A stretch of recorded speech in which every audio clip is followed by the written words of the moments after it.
اهلا وسهلا بكم. رجعت لكم مرة اخرى باطيب اكلة ان شاء الله يا ربي تعجبكم، اللي هو الملفوف الورق العنب، وفي بلاد الشام يسموه اليبرة. تابعوني على المراحل وان شاء الله باش نرجع لكم بعد شوية. اهلا وسهلا بكم. رجعت لكم مرة اخرى كما قدمت لكم قبل شوية باش نعملوا اكلة طيبة جدا الصراحة. نحتاجوا على كيلو رز مصري، نص كيلو لحمة نعيمي. ماهوش ملزمة، يعني أنا اخترت نعمل لحم نعيمي، فيه اللي يعمل كل واحد وخياراته. معاهم كيلو ورق عنب، يعني جاهز، شريته جاهز. كيس زيت زيتونة، تقدروا تعملوا زيت النباتي عادي. شوية كمون. البهارات كيف انتم احرار. الكركم، بهارات مشكلة، وفلفل اسود. هذا كل احتياجاتنا، وطبيعي جدا ملعقة كبيرة ملح. توا تبعوني كيفاش باش نخلطوا اللحمة. بعدين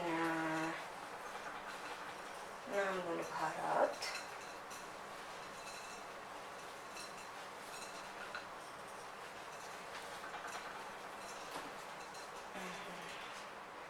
هذا زيت زيتون، الفلفل الأسود، الكمون، الكركم، والبهارات المشكلة.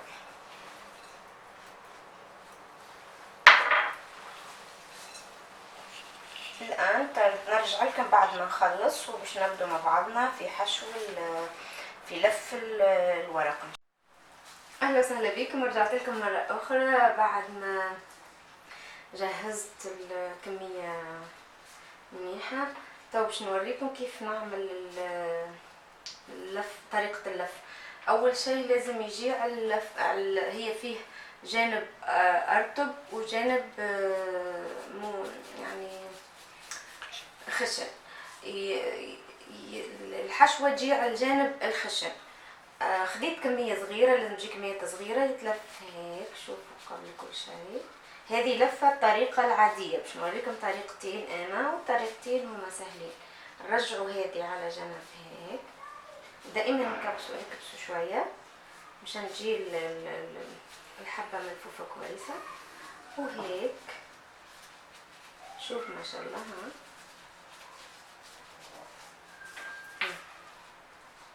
شوفوا الحبة ما شاء الله. هذه طريقة. عندي طريقة أخرى أنا صراحة شفتها فيديو وعجبتني، طريقة اللف بالعصا صغيرة خشبية. تبعين الشوية طبعا عاديين. ناخذ الكمية صغيرة هيك، كيف نرجعوا هذه هنا وهذه هنا، ونرجع هيك. نكبسه شوية. شوفوا هيك، وتلف الحبة على العود. ها تجي ظابطة.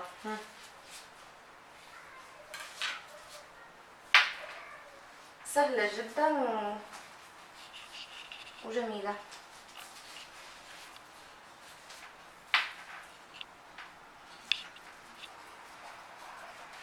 وكما تشوفوا، يعني انا هذا كيلو ورق عنب، عملنا له كيلو رز على نص كيلو لحمة، وطبيعي جدا. والبهارات حضرت انا كمية، وبعدين حبيت نوريكم بس طريقة اللف، لانها صراحة هي متعبة جدا لكن سهلة مع الاكلة. طبيعي جدا جميلة، يعني التعب مخلوف على كل شيء.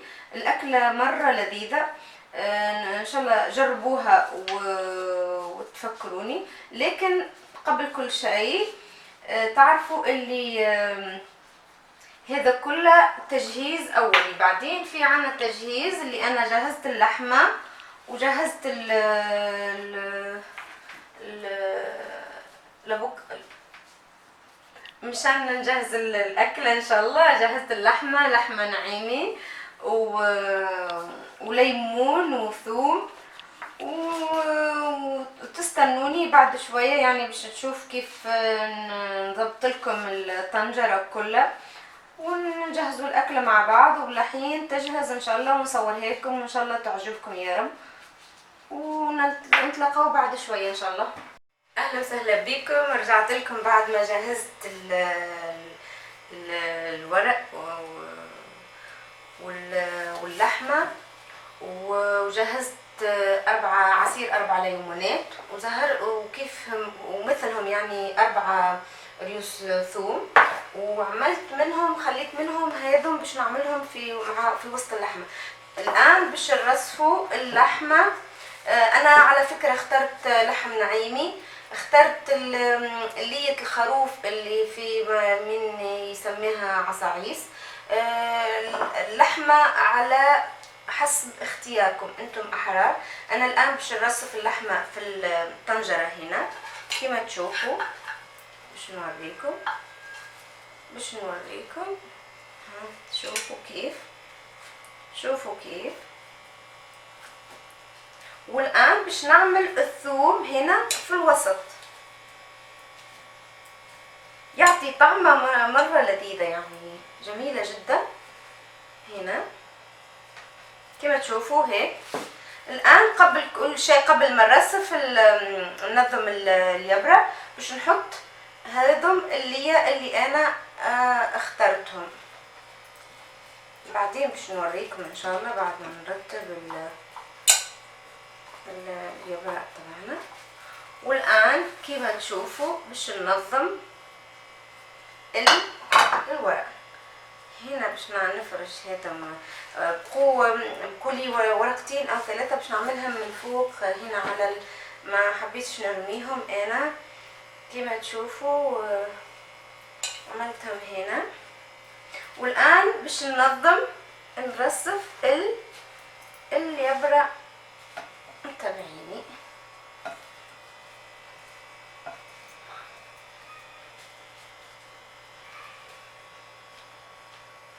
كما تشوفوا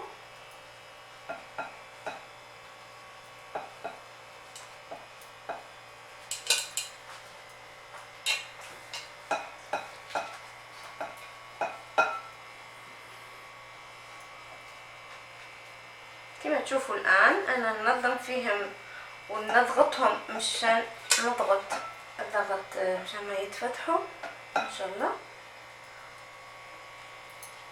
وعلى فكرة انا جهزت المرق تبع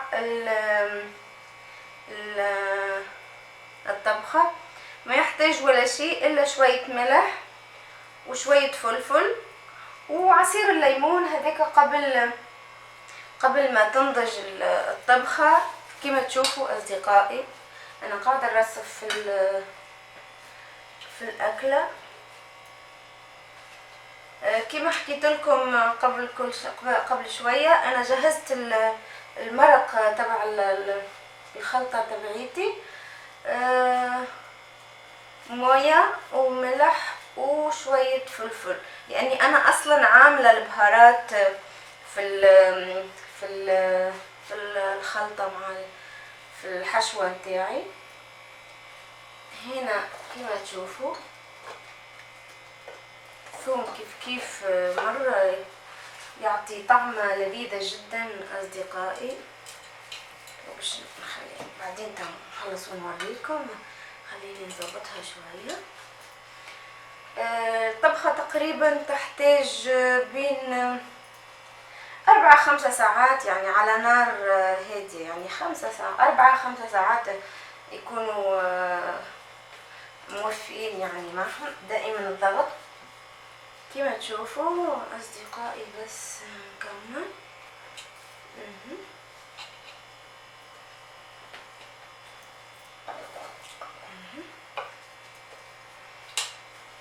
والان الطبخة نتاعي كما تشوفوا لونها مرة جميلة جدا، مرصفة وكويسة. الان باش نجهز على فكرة هذه من على الشكل هذا تتحط عليها تثقيلة على قد الدائرة، على قد الطنجرة، ومن بعد نصب فوق منها المرق.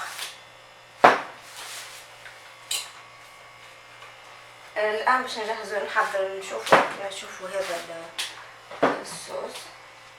هذا الفلفل، الملح على حسب الرغبة تقريبا. اعطيني ملعقة.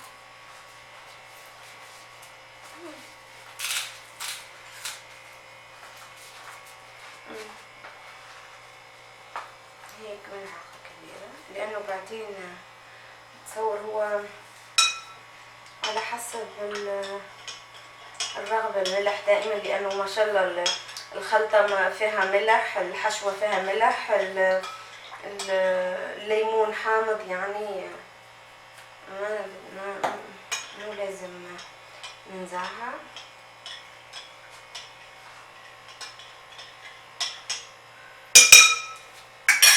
الآن الليمون كما تعرفوا، الليمون قبل من ننزلوا الطبخة تقريبا بنصف ساعة أو حتى أقل شوية نصبوا الليمون في الأخير. وتوا نرجع لكم بعد شوي. أهلا وسهلا بكم، رجعت لكم بعد ما جهزت الصوص المرق تبع الخلطة اللي عندي. أنا كما تعرفوا ما عنديش تثقيلة جاهزة، يعني عملت صحنجة قد هو والطنجرة اللي عندي ضاغط منيح. باش نصب الآن الصوص اللي عندي اللي جهزته. ولكن كما تعرفوا أنا بعد ما باش نصب الصوص وعملت التثقيلة هذيك ماهوش كفاية، لأنه بعدين باش نعمل تثقيلة أخرى بكسرول أو طنجرة كما كل واحد يسميها.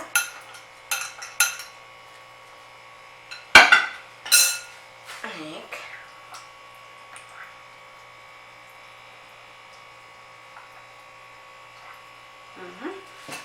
والآن باش نحطها على الغاز تقريبا ما يقارب 4 ساعات مع تثقيلة أخرى كما حكيت لكم، الكسرول أو طنجرة كما كل واحد كيف يسميها.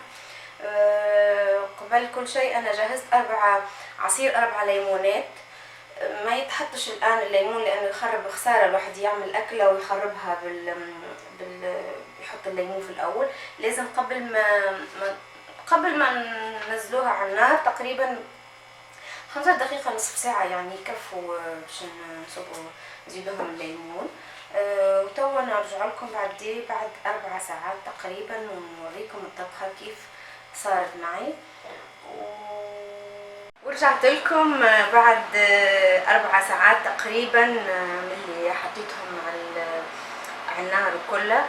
تشوفوا لي على هالمنظر ما شاء الله ما شاء الله، ريحة ما نحكي لكمش قداش بنينة. ان شاء الله يا رب تكون عجبتكم الأكلة، وان شاء الله نعيدوها مرة أخرى ان شاء الله يا رب.